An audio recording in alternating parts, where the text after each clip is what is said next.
يا مساء النور، السلام عليكم. كنتمنى تكونوا بخير وعلى خير من صغيركم لكبيركم. كي غاديين مع هاد الحراره ومع هاد الجو، كنتمنى يا رب تكونوا بخير واحوالكم طيبه. اليوم ان شاء الله نشارك معكم كالعاده غديوه سهله بطريقه مبسطه وبطريقه سهله وكتوجد دغيا، يعني بلا قوة التحضيرات وقوة الزيطاب. طريقة سهلة، دجاج بالتغميرة، ندغمر مع شوية ديال الفريت. كنتمنى يعجبكم. عندي هنايا 2 بصيلات او بصلة ونص على حساب الكمية اللي نتوما عندكم. التغميرة كتبغي شوية بصيلة.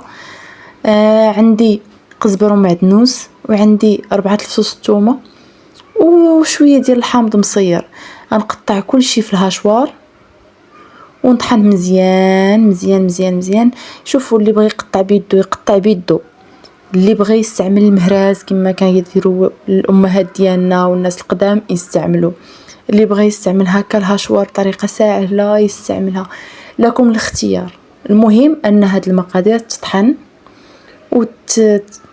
يعني تكون مقطعه رقيقه، حتى اللي كنتو تقطعوها تكون رقيقه، ماشي مثلا فصوص الثوم يبقاو هكاك صينين كاملين، غيجيو شويه غيجيو باينين وما غاديش يجي المذاق زوين، ما غيجيش متكامل ومتجانس. من الاحسن انه يتطحن مزيان او يتقطع مزيان او في الهاشوار. كتسهل المأموريه اكثر.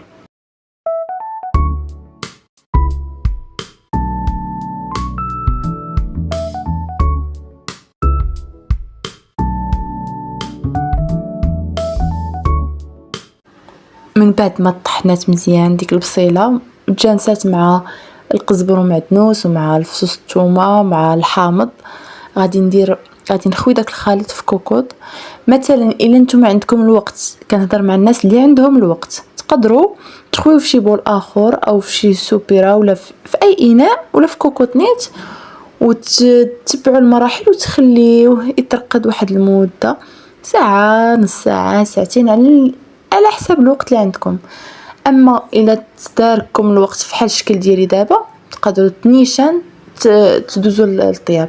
هنا غنزيد شويه ديال السكينجبير، غنزيد شويه ديال الخرقوم، غنزيد شويه ديال الابزار، وغنزيد شويه ديال الملح على حساب الملوحه. ردوا البال مع الحامض مصير، مع غنزيد سميده من بعد، يعني كنردوا البال الملوحه شويه، من الاحسن شويه، ومن الاحسن كاع خليو حتى الاخر، يعني حتى يطيب الملحه، حتى يطيب الدجاج ديالنا وتذوقوه. الا بان لكم ناقص شويه الملحه تقدروا تزيدوا شويه، يعني ملي يدخلوا الطياب وتذوقوا تقدروا تزيدوا شويه. هنا غنزيد شويه ديال السمن، طبعا انا كنستغنى على المكعبات، على كنور، على اي حاجه، على اي ضامه، ولا كنستعمل السمينه كتجيني يا سلام. غنضيف زويته بلديه. انا كنخلط في الطياب ديالي شويه بلدي وشويه زيت المائده، ولكن دابا استغنيت على زيت المائده، استعملت غير زيت العود. غادي نخلط مزيان هذيك اللقامه مع البصيله والزويته تتجمع ليا مزيان، ومن بعد غناخذ طريفه الدجاج حسب المتوفر عندكم، حسب افراد الاسره، حسب الشهيه ديالكم. غادي ناخذ الفخيط، غناخذ الطريفات كاملين ديال الدجاج اللي طبعا خصو يكون مغسول مزيان، خصوصا الا كنا غنخليو ليه الجلده ديالو. خاصنا نردوا البال مع الشعيرات ومع دوك الزغيبات والريش اللي كيكونوا رقاق كيكونوا تحت الجلد. وغادي ندخل فيهم مزيان ديك العطريه مزيان حتى تبل مزيان بداك الدجاج، ما تبقى حتى شي بلاصه ما واصلاهاش، تبل مزيان ديك الدجيجه ديالنا. وغادي نشعل عليه البوطه باش يتقلى.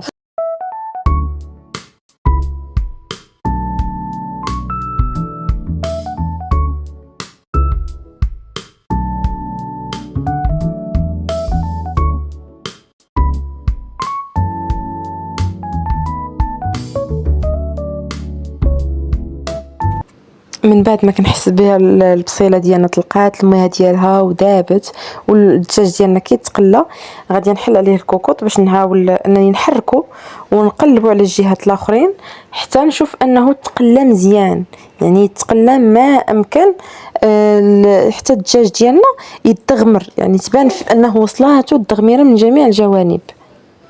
من بعد كنروي، كنضيف الماء اللي يكون هكا، يعني ما فايتش الدجاج ديالنا، بالعكس الكميه مناسبه اللي غادي يطيب فيها الدجاج مزيان فقط صافي. وغنسد عليه الكوكوط وغنعطيه الوقت ديالو يطيب على خاطرو حتى يطيب. هو الدجاج يعني عندي انا مقطع، سواء كان مقطع اولا دجاجه كامله ما مقطعاش كما كنقولوا بقى صاينه، ولكن ضروري الصدر انه يدخلوا الطياب. ودابا من بعد ما حسينا بالدجاجه ديالنا طابت غادي نحل عليها الكوكوط، نتاكد بعدا انها طابت، نتاكدوا انها طاب خصوصا الصدر باش ما يجيش هو الصدر مزيان يجي ناشف، ما يجيش فايتو القياس في الطياب ولكن ما يجيش عاوتاني ناشف. هنا كما كتشوفوا اصلا من دابا بدات ديك الزويته كتعزل، وراكم لاحظتوا ما درتش بزاف ديال الزيت، يعني درت شويه ديال الزيت البلديه، علما انني انا كنخلط يعني كنخلطهم بجوج في الايام العاديه، ولكن هاد المره تشهيت ما بغيتش ندير كاع انت ما بغاتش زيت المائده درت زيت الزيتون بوحدو. غادي ناخذ دوك الطريفات ديال الدجاج نحيدهم من ديك البصيله باش نخلي البصيله بوحديتها تدغمر وتعسل على خاطرها. وهذوك الطريفات الدجاج سواء عندكم فران الضو، فران الغاز، الاير فراير، ندهنوهم هكا بزبيده ولا بشويه ديال السمن وندخلوهم يتحمروا. بالنسبه لي انا الاير فراير كتقضي لي هذا الغرض، كتجيني سهله عمليه وسريعه، كتعجبني. لكم الاختيار، بغيتو تخليوه هكا تقدروا تخليوه غير هكا بلا ما تعاودوا تحمروه، بغيتو تدخلوه الفران الضو دخلوه الفران الضو، بغيتو تدخلوه للغاز بحال كل شيء كيقضي الغرض. بالنسبه لي انا الاير فراي كتسهل عليا الماموريه. دابا غناخذ شويه ديال الزيتون احمر، يمكن لكم تستعملوا اي نوع ديال الزيتون كيعجبكم. غنزيدوا على هاد البصيله. الحامض المصير ما كنزيدوش دابا لانه كيطلق واحد الحموضه وكيطلق الملوحه زايده، فكنخليه حتى الاخر. زدت هاد الزويتنات وغنخلي هذيك البصيله نخليها حتى تدغمر ليا مزيان. وانتوما والقوام فين وقفتوا، القوام اللي عجبكم مرتاحيتوا فيه تحبسوا فيه. انا كنبغيها تزيد مازال تغمر، تزيد تشرب داك الماء ديالها تحيدو وتطلق ديك الزويته ديالها هكا كتعجبني. بالنسبه للدجاج خديت الاير فراير، غادي نستف فيها دوك الطريفات ديال الدجاج اللي عندي، وغادي ناخذ الفرشات وغادي ندهنهم بشويه ديال سمينه، ندهنهم مزيان وندخلهم باش يتحمروا على خاطرهم.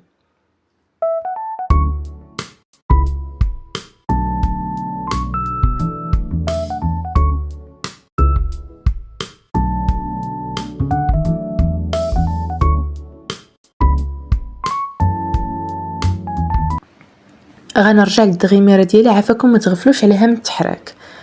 الا كنتو كتقضيو فشي حاجه ولا قضيو وردوا البال وايدكم تبقى كتحرك في ديك الدغيميره باش ما تلصقش.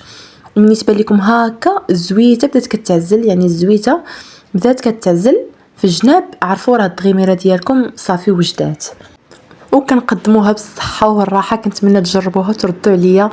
الدغيميره كتجي معيسله، كتجي واقفه في زويتها، الدجاج ملي كيتحمر في الاير فراير مع ديك السمينه ما كيقصحش من داخل، بالعكس كيبقى رطب وفتي ومع الفريت. حتى هو غنشارك معكم الطريقه ديالو بالصحه والراحه.